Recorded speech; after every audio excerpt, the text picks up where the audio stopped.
ఇక్కడ మా పని ఇత్తడి మూకుళ్ళో మెత్తడి పకోడీ అయిపోయింది.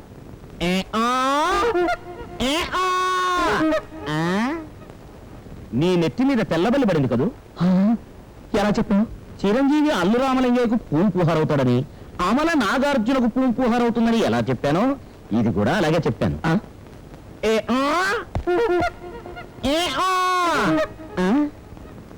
ఇంతకు ముందే నువ్వు ఆడపిల్లల్ని ఆదుకోవడానికి 6 మంది మగపిల్లల్ని పుహారు చేసి ఉండాలి.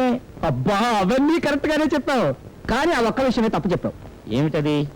ఆఫ్టర్ 1 year నేను ఏమవుతాను? కింగు అవుతావు అని చెప్పాను. మరి అదే తప్పు చెప్పావు. అసలు ఇప్పుడు రాజ్యాలు లేవు కదా, నేను రాజుని ఎలా అవుతాను? నీ డౌట్ నా ఫేస్ లా ఉంది. నువ్వు చాలా పెద్దవాడు అవుతావు అంటే అర్థం 12 అడుగులు పొడుగు పెరుగుతావని కాదు. నీకు రాజయోగం పడుతుందంటే నువ్వు రాజువై కిరీటం పెట్టుకొని గుర్రం ఎక్కి కచ్చి యుద్ధం చేసి చస్తావని కాదు. కోట్లాస్తికి అధిపతి అవుతావని. కింగ్ అంటే అర్థం అది. తిప్పావలే తెడ్డు. ఎప్పుడో కింగ్ని ఎలా అవుతాను? ఎప్పుడు బల్లి పడితే. బల్లి పడితే ఏమవుతుంది? నెత్తి మీద బల్లి పడితే మరణం కదా. మరణం నీకెందుకు అవుతుంది? మరెవరికి అవుతుంది?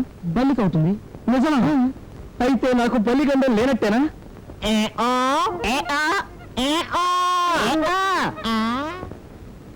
ఏం చెప్పింది? నీకు బల్లి గండం లేదు, పిల్లగండం ఉందని చెప్పింది. పిల్లగండమా?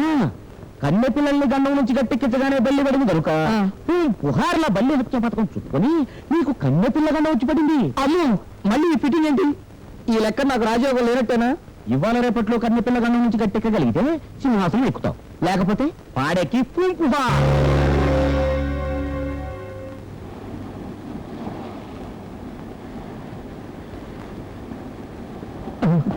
ఈ పిల్లల్లో మనకేమన్నా గండం ఉందా? ఎందుకైనా మంచిది కేర్ఫుల్గా తీసుకుని కేర్ఫుల్గా ఉండాలి. 1వ నెంబర్ బస్సు ఎప్పుడు వస్తుందండి? తెలియదు. టైం ఎంతైందండి? తెలియదు. చేతికి వాచ్ ఉంది కదండి? తెలియదు. Mummy mummy, daddy ice cream కొనిపెట్టారు. మమ్మీయా? అంటే నీకు పెళ్ళయిందా? అయితే నాకు రిస్క్ లేదు. నీకు పెళ్ళవలేదేమో, ప్రొసీడ్ అయిపోయి అనవసరంగా ఇరుక్కోవడం ఎందుకని భయపడ్డాను. పెళ్ళైపోతే ఇంకే హ్యాపీ. ఏంట్రా వాగుతున్నావు? మా ఆవిడికి పెళ్ళైతే నీకు హ్యాపీయా? నా ఉద్దేశం అది కాదు అన్నగారు. అన్నగారా? అలాంటి అదవర్షాలు కలిపి ఇంకట్టుకో. అవును, ఆ రోజు లేడీస్ టాయిలెట్ లో తోసి తలిపేసి పోలీసులు పట్టించింది నువ్వే కదా? గుర్తుపెట్టేశావన్నమాట. జ్ఞాపకశక్తి ఎక్కువే. వస్తా. హలో, గిఫ్ట్ తీసుకోకుండా వెళ్తావా? గిఫ్టా? ఎందుకు? నన్ను జైల్లో పెట్టింది. కదలకుండా అలాగే నుంచి. రెడీ? 1 2 3.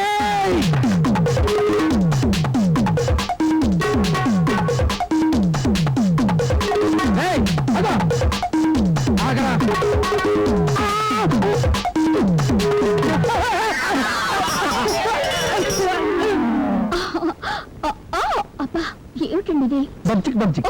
అయ్యో వద్దండి, ఎవరైనా చూస్తారు. పుణ్యస్థిరమైన విధానం నువ్వు. మొగుళ్ళైంది రంకు మొగుళ్ళ నేను బతకాల్సి వస్తుంది. చిచ్చి చిచ్చి, ఈ చాట్మాట్ బంచుదని బతకలేదు కానీ ఈ ఎద ఉద్యోగాన్ని సింటికొచ్చాయి. వద్దండి, బంగారం లాంటి ఉద్యోగం పోగొట్టుకుంటే ఒక్క జీతంతో ఇల్లు గడుపుకుంటూ మీ చెల్లి పిలిచడం ఎలాగా? ఈ రొయ్యల విధవా విధవకే ఉద్యోగస్తాన్ని వెదవ కండిషన్ పెట్టాడు. వెదవ మొహ వీడు. అమ్మో,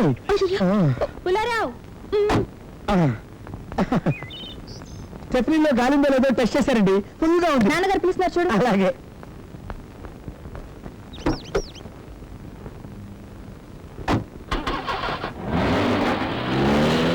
ఆ మెకానిక్ ని పిలిచా 4 ఏళ్ల కార్ని. అదేంటి ఆ 4 ఏళ్ల కార్ని అమ్మాయి వేసుకెళ్ళిపోతుంది? అమ్మ, డిక్కి కూడా వేసుకెళ్తారు. కారు వెళ్తే డిక్కి వెళ్ళైతే ఏం జరుగుతుందో ఏంటో, దానికి అసలు బ్రేకులు లేవా? డిక్కీకి ఏం జరుగుతుందో ఏంటో. అబ్బా, అమ్మాయికి ఏం జరుగుతుందో నాకు బీపీ ఎక్కువైపోతుంటే మధ్య నీ డిక్కీ కూడా వెంట్రా. ఎక్కడికి వెళ్తుందో ఇంకా 5 నిమిషాల్లో తెలిసిపోతుందండి. ఎలాగా? దేని దానికి గుర్తేస్తారు. బాడీ హాస్పిటల్లో చేర్చగానే మనకు ఫోన్ వచ్చేస్తుంది. ఆ టీవీను ఆఫ్ చేయి.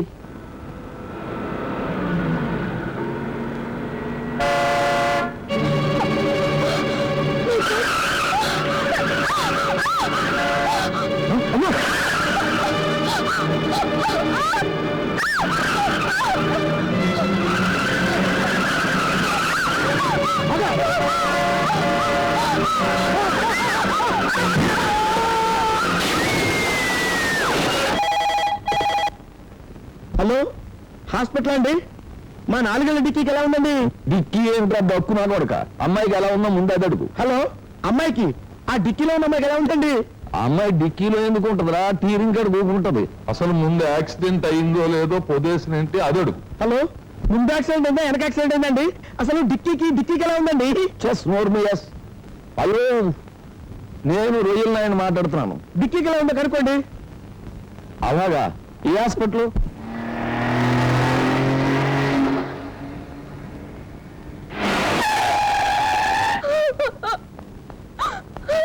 డాడీ నాకేం కాలేదు డాడీ. ఇదేంటమ్మా, నీ పొజిషన్ చాలా సీరియస్ గా ఉంది, స్పాట్ లోనే చనిపోతావేమని చెప్పాడు డాక్టర్ బాబు. ఊసింది నేను కదా డాడీ, ఆయన. ఆయన నాకు తెలియకుండా ఆయన ఎక్కడ వచ్చాడు, ఎప్పుడు పెళ్లి చేసుకున్నావు? ఆయన అంటే ఆయన కాదు డాడీ, ఆ, రోడ్డు మీద వెళ్ళే ఆయన. ఓహో, ఆయన ఎక్కడున్నాడు? అమ్మో, అయ్యో, నా డిక్కీకి ఎలా ఉందో దేవుడే. నా డిక్కీయో, నా డిక్కీ ఏంటి అలా చూస్తున్నావు?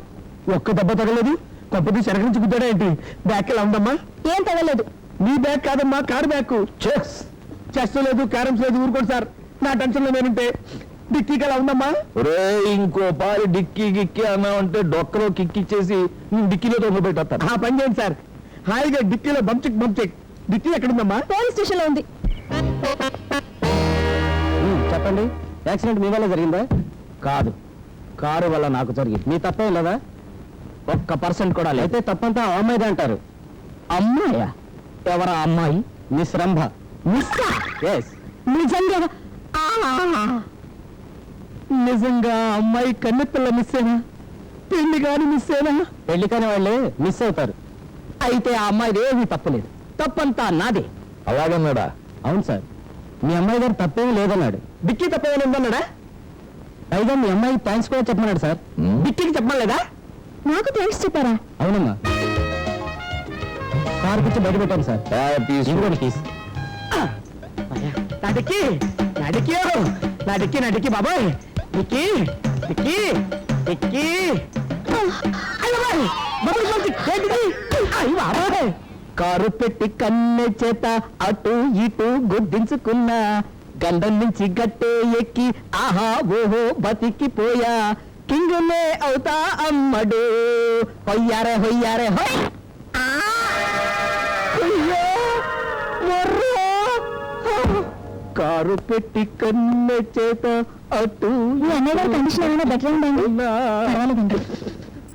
బుద్ధిలో కూడా ఎవరండి అడ్వాన్స్ ఇచ్చి పెట్టింది? పాప డిస్టర్బెన్స్ కాదు ఆయనకి. కాదండి, కాడుతున్నది మా అన్నయ్య. కింగునే అవుతా ఒళ్ళంతా కట్లు కట్టారు, తనలో పై కాస్త ఈ నోటికి కూడా కట్టయ్యమ్మా అంటే ఆ నర్సు వినిపించుకోలేదు. పొద్దుటి నుంచి పాటలు పద్యాలు వెళ్ళాక చస్తున్నాను. సారీ అండి. ఎవరు మీరు? పప్పదబబా. ఎవరు మీరు? యాక్సిడెంట్ చేసింది నేనేనండి. యురేఖ సఖ నిఖ గుద్దింది నువ్వా నన్ను? అవునండి. అయ్యో నా రమ్మగారు, ఈ ఆనందం నేను తట్టుకోలేకపోతున్నానండి. నేనే జన్మలో మర్చిపోలేనండి. కొంచెం మీ కాలు పైకి ఎత్తండి. ఎత్తని చెప్తాను. చిలిపి కోరిక అవలే కాజా. నేను కాలెత్తమన్నది అందుకు కాదు, దండం పెట్టుకోవడానికి. అయ్యో బాబు, మీరు నా కాళ్ళకి దండం పెట్టడం ఏంటండి? కారుతో గుద్దు పెట్టినందుకు. అన్నట్టు మీకు ఇంకా పెళ్లి కాలేదు కదా? లేదండి. ఒక్కసారి కూడా? అంటే మీరు నిజంగా కన్నిపిల్లేనా? అవును. బాగా ఆలోచించుకుని చెప్పండి. మీ ఫ్లాష్ బ్యాక్ లో ఎప్పుడైనా ఓ వర్షం కురిసిన రాత్రి మీరు సెకండ్ షో సినిమా నుంచి తిరిగి వస్తుంటే మీ కారు చెడిపోతే, నిస్సహాయ స్థితిలో మీరు కారులోంచి దిగి తడిసిపోతే, అటుగా వెళుతున్న ఓ అబ్బాయి మీకు లిఫ్ట్ ఇస్తే, మీరు వాడిని ఇంటికి తీసుకెళ్లి టీ ఇస్తే, వాడు మత్తుగా మీ మీద చెయ్యేస్తే, పిరుగుబడి మీరు వాడిని వాటేస్తే, ఆ బలహీన క్షణంలో మీరేదైనా కాలు జారి వాడి మీద